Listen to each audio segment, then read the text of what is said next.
I think everybody felt it wasn't about football today. I think everyone had heavy hearts and everyone's had really, thoughts and conversation. Is there a sense of comfort, though, being back and seeing everything the team is doing to try to keep you guys safe? I'm just here to play football. No opinion or answer to that question, really. I really don't give a damn about that. If we can play in a stadium that's full, half full, third full, home or away, we're happy. That shows progress with the COVID. Otherwise, I personally don't care. Okay. Other than I would like to see fans. Baker said this week that your chemistry between the two of you is going to be way better than it was last season. Do you feel the same way? And if so, why is that? Of course I'm going to say it's going to be better than last year. But again, it's kind of a day-by-day approach. And we'll see what happens when we get out on the field. As far as him, he looks great. Mentally, physically, he's got like a 4-pack now. So he's doing great, man. He's just in a good place, and as a teammate and as a guy who's always been a fan of Baker, as a brother, it's great to see him in this place. So we're just working each and every day. We played that during PFT Live today, but we didn't have a chance to react to it. We wanted to start PFT OT on this Wednesday with those comments from Odell Beckham Jr. about his chemistry with Baker Mayfield, because Chris and I both kind of paused when he paused. And when he said, well, of course I'm going to say it's better. It really makes me wonder, number one, Chris, how bad it was last year. And number two, whether Odell truly feels it's going to be any different in 2020. Just kind of listening between the lines. I don't get the impression that Odell is ready to declare that there's going to be any dramatic difference in their chemistry from last year to this year. Well, he definitely seemed off in those snippets of that interview, right? Like not the same, energy and exuberance we usually see from Odell Beckham Jr. Very measured, definitely. And hey, we've discussed a lot, on our show throughout the last year. The connection was not good last year between Baker Mayfield and Odell Beckham Jr. I think Baker Mayfield felt the pressure to get the ball to him. I think the whole organization, Freddie Kitchens, everybody involved felt that pressure. I think it led to Baker Mayfield making some stupid decisions at times and trying to force the ball to him and really kind of confuse their offense to a degree. So I do expect it to get better. That I do. And yeah, I think he's acknowledging that. But to me, more than anything, I just feel like he was like, and I've heard him say this to me before, and I think he was being very measured. Like he didn't want to make any headlines. And, I know on my podcast before he's explained he gets exhausted how people jump on every word and things he says. And hey, I understand it, rightly so. He's a superstar, and, he's said some things that deserve some attention every now and then. But yeah, to me, it was like almost like a guy that was like gun shy a little bit. Like, I don't want to do this. I'm afraid of what I might say. So I'm going to just be really like monotone and just answer every question the same way and not really say anything. And see, part of the maturation process is, first of all, not saying the things that people will react to and make you upset that they reacted to the things you said. The next level is selling when you say the thing that won't trigger a reaction. You got to do it in a way that keeps us from saying something's not right here. Yeah, right. He's holding back something. Right. And this goes back to my initial reaction, March of 2019, when out of the blue, the Giants trade Beckham to the Browns. My question is, just as Baker Mayfield is becoming the new LeBron James in Cleveland based upon what he did in his rookie season, is the town big enough for both of them? And is that playing out at some level?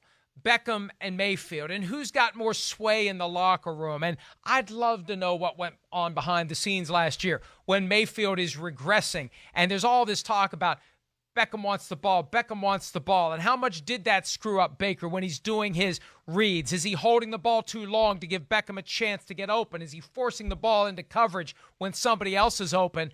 It was that constant presence last year. It was. Of this question of we have to, and we were all over it, because it's glaring. That's not how you run an offense. Here's how you run an offense. The quarterback throws the ball to the guy who's open. That's right. Period. Right. Get open. Yes. And if you're not open and someone else is, you're helping the team win. You're not getting the stats. So be it. The team is winning because there are favorable matchups elsewhere because they're determined to take you away. And the more that they talked about it, Chris, these coaches are smart.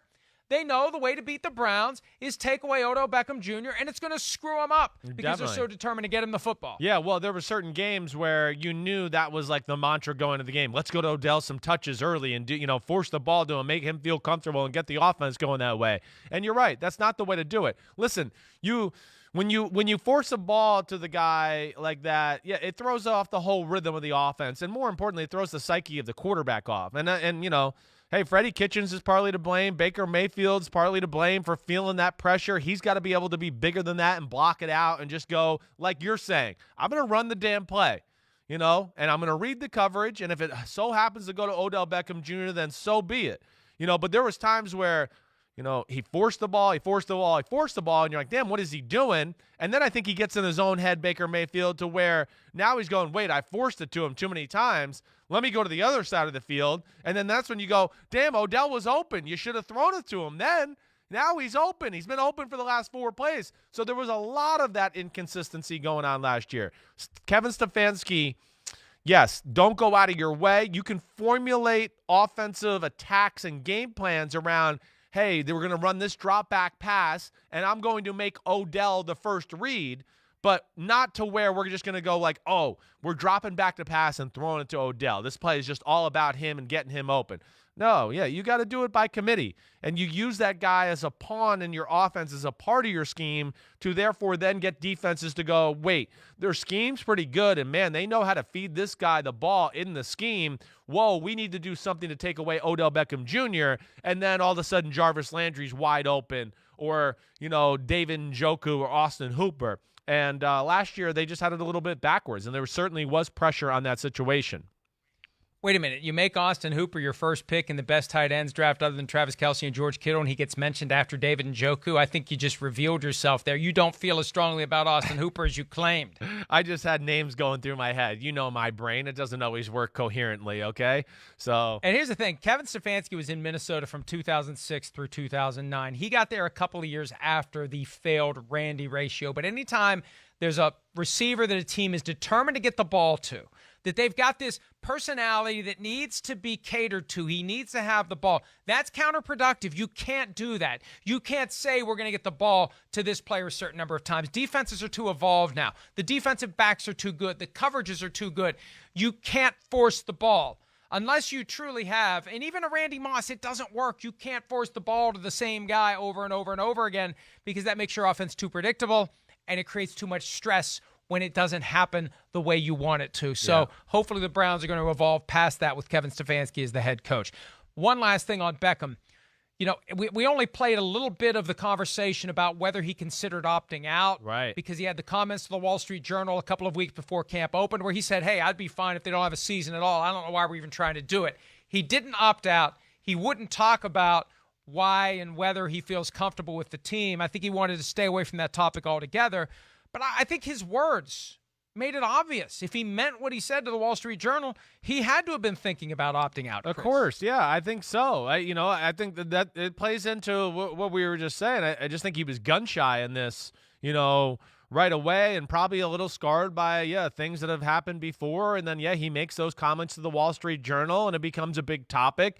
And I think he was afraid of making news. I do think he's a guy that's, again, a superstar. But like you said, he's maturing. He's trying to find his niche on this new team and find his way to make it all work and do those things. And, it's not always been perfect. But I think he's a guy that's a little bit wears his heart on his sleeve, and it gets him in trouble by doing that at times. And that's what kind of happened with the Wall Street Journal thing. And then he gets asked that question there in Cleveland yesterday.